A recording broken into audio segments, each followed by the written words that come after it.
नमस्ते, जय श्री केदार। आप सभी का स्वागत है मेरे YouTube चैनल संगीराज ब्लॉग में। तो आजकल आपको वीडियो कंटिन्यू नहीं मिल रही है क्योंकि कभी यहाँ लाइट जा रही है, क्योंकि बारिश बहुत ज़्यादा हो रही है, बहुत कम रह रही है। क्वेश्चन नंबर फर्स्ट, बच्चों में समस्या समाधान की क्षमता कैसे विकसित की जा सकती है? बस आंसर बी, उन्हें स्वतंत्र रूप से या समूहों में समस्याओं को हल करने के लिए प्रोत्साहित करके। क्वेश्चन नंबर 2, पाठ्यक्रम परिभाषाओं के संबंध में पाठ्यक्रम सामग्री से अधिक महत्वपूर्ण क्या है? सी, नियोजित सीखने के अनुभवों के परिणाम। क्वेश्चन नंबर 3, वर्तमान कार्यक्रम को किस नए संरचना में प्रतिस्थापित किया जाएगा? ए, 5+3+3+4 पाठ्यचर्या संरचना। क्वेश्चन नंबर 4, निम्नलिखित में से कौन सा राष्ट्रीय शिक्षा नीति 2020 के मार्गदर्शक स्तंभों में से एक नहीं है? पहुंच, क्षमता, जवाबदेही ये हैं और पारदर्शिता नहीं है, तो आंसर होगा सी। क्वेश्चन नंबर 5, शिक्षा के संदर्भ में जीपीआई का पूर्ण रूप क्या है? ई, gender parity index. Question number 6, common book क्रिया द एक्सेसिबिलिटी वॉरियर का प्रमुख विषय क्या है?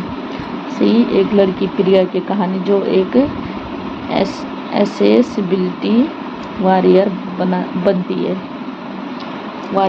है। क्वेश्चन नंबर 7, विकलांगजन संरक्षण और विकास अधिनियम RPWD एक्ट को कब लागू किया गया?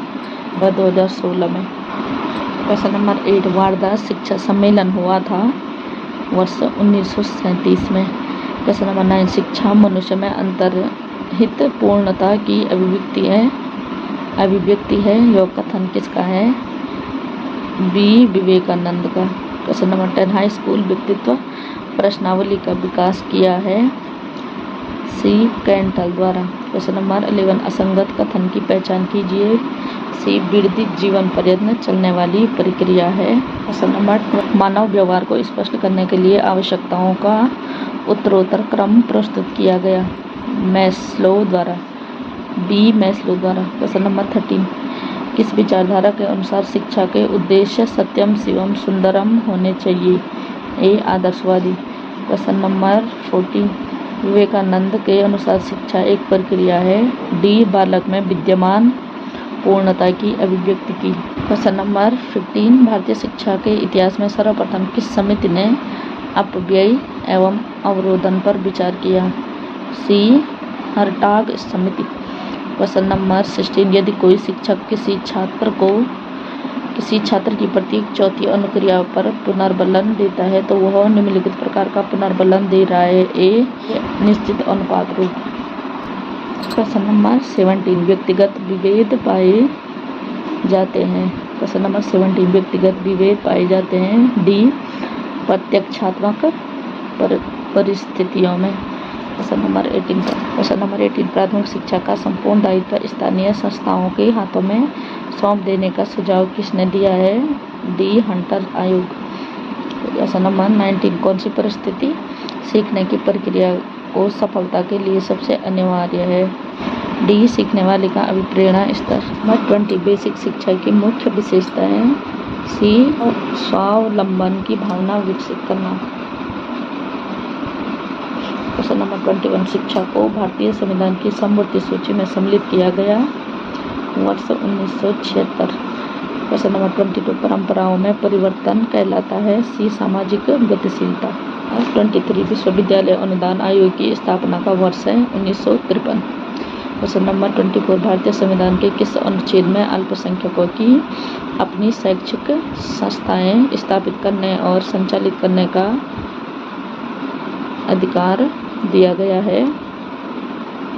Answer B, 30वें।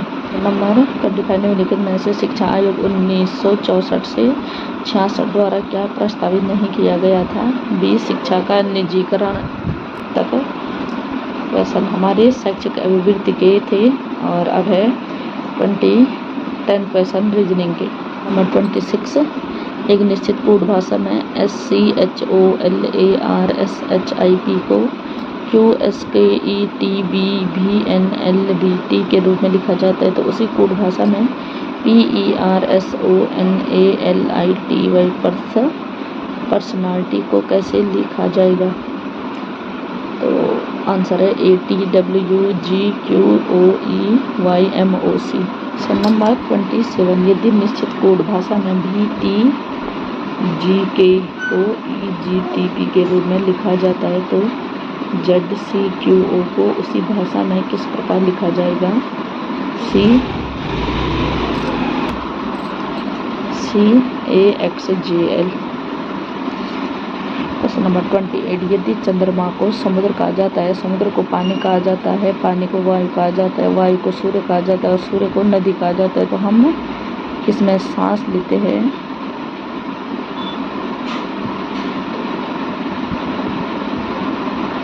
डी, वायु को सूर्य को वायु, हवा से सांस लेते हैं तो डी सूर्य।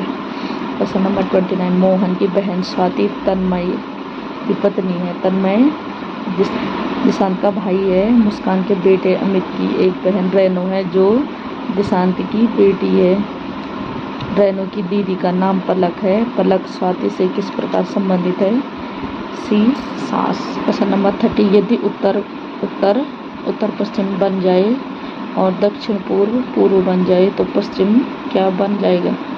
दक्षिण पश्चिम, डी।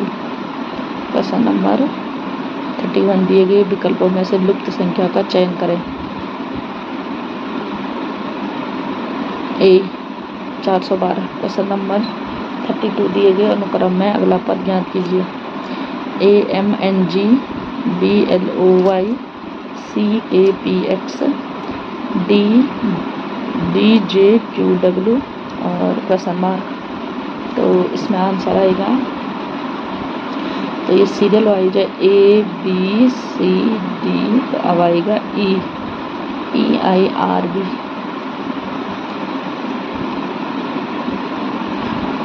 अब क्वेश्चन नंबर 33, एक व्यक्ति और उसके भतीजे की वर्तमान आयु का योग 40 वर्ष है। 4 वर्ष पहले चाचा की आयु भतीजे की आयु की 3 गुना थी। व्यक्ति की आयु ज्ञात कीजिए। A 28 वर्ष। क्वेश्चन नंबर 34, 12 छात्रों के औसत अंक 52 है। जब प्रत्येक अंक को 7 से गुणा किया जाता है तो औसत ज्ञात करें। तो D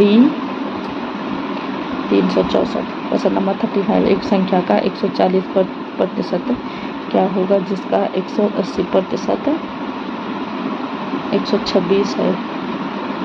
तो A 98। क्वेश्चन नंबर, तो यहाँ तक रीजनिंग के क्वेश्चन पूरे हो गए। अब है जी के सामान्य ज्ञान। क्वेश्चन नंबर 36, उत्तराखंड में हिमालय से निकलने वाली प्रमुख नदियों में से कौन सी नहीं है? गंगा, यमुना, भागीरथी, सोन। तो सोन नदी नहीं है। नंबर 37 क्वेश्चन तो छपा नहीं है, तो शायद इसका क्वेश्चन है कि छोटे कश्मीर के नाम से जाना जाता है। क्वेश्चन नंबर 13, छोटे कश्मीर के नाम से जाना जाता है, तो ऑप्शन है सी पिथौरागढ़। क्वेश्चन नंबर 38, उत्तराखंड में स्थित प्रसिद्ध हिंदू धर्म तीर्थ स्थल 4 धाम में से कौन सा शामिल नहीं है? द्वारिका, बद्रीनाथ, गंगोत्री, यमुनोत्री। उत्तराखंड तीर्थ स्थल है 4 धाम और द्वारिका नहीं है उत्तराखंड में। अब क्वेश्चन नंबर 39, राज्यपाल किसे नियुक्त करता है? ए मुख्यमंत्री को। क्वेश्चन नंबर 40, उत्तराखंड के निम्नलिखित में से किस लोक नृत्य में ढोल और दमाऊ जैसे वाद्य यंत्रों का प्रयोग किया जाता है? खोल। क्वेश्चन नंबर 41, निम्नलिखित में से कौन सी मुद्रा यूरोपीय संघ के कई सदस्य देशों की आधिकारिक मुद्रा है?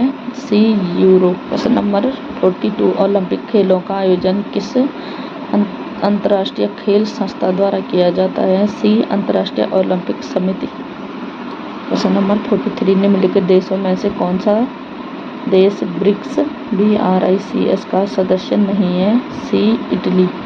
क्वेश्चन नंबर 44, भारत का सूचना प्रौद्योगिकी IT क्षेत्र का केंद्र किस शहर को माना जाता है? भारत का सूचना प्रौद्योगिकी IT क्षेत्र का केंद्र किस शहर को माना जाता है? डी बेंगलुरु। क्वेश्चन नंबर 42, निम्नलिखित में से कौन सा भारत का क्लासिकल नृत्य नहीं है? जैजवंत। क्वेश्चन नंबर 46 भारत का राष्ट्रीय ध्वज किसने डिजाइन किया था? पिंगली वेंकैया। क्वेश्चन नंबर 47 भारत की स्वतंत्रता संग्राम में अहिंसा के सिद्धांत का प्रयोग करने वाले नेता कौन है? श्री महात्मा गांधी। क्वेश्चन नंबर 48 निम्नलिखित में से कौन सा भारत का सबसे दक्षिणी सीमा वाला राज्य है? तमिलनाडु। क्वेश्चन नंबर 49 भारत के संविधान की प्रस्तावना किसने लिखी थी? B doctor BR Ambedkar. Question number 50 भारतीय रिजर्व बैंक RBI का मुख्यालय कहाँ स्थित है? मुंबई में। तो आज के हमारे जो फर्स्ट पेपर आएगा LT के उसके क्वेश्चन पूरे हो गए हैं 50। तो आज की वीडियो को मैं यहीं पे एंड करती हूँ। आई होप आपको वीडियो पसंद आ रही होगी। वीडियो पसंद आ रही होगी तो उसको लाइक सब्सक्राइब करें और ज़्यादा से ज़्यादा शेयर करें। तो मैं मिलती हूँ आपको नेक्स्ट वीडियो में। तब तक के लिए बाय बाय।